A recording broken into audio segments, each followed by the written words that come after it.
Il guaud de Tamangur sul territorio de scuola. Passa 2 mm sur mir. Questo guaud è veramente un exempel. C'è il midaments del clima ha avuto un effetto positivo. Non è un documento fotografico e scritta. Qua da questo punto di vista ora abbiamo singoli bösts quella volta. Le temperaturas più chaudas fem di mena più simple la vita dels gembers ent il guaud de Tamangur.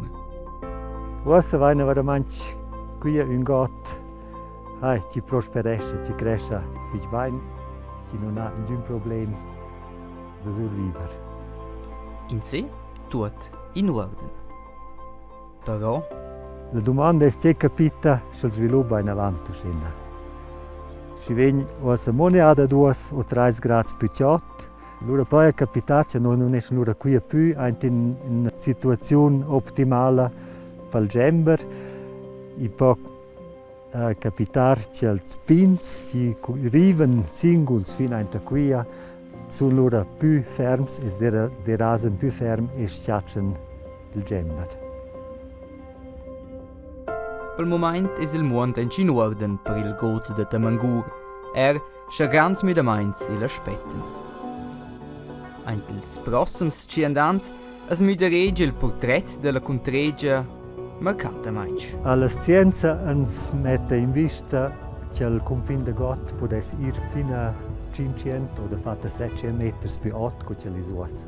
Si vuol dire che potesse ir fino a 3 mm sul mare, che vuol dire che il guaud è qui fino sull'altezza delle spizze delle montagne.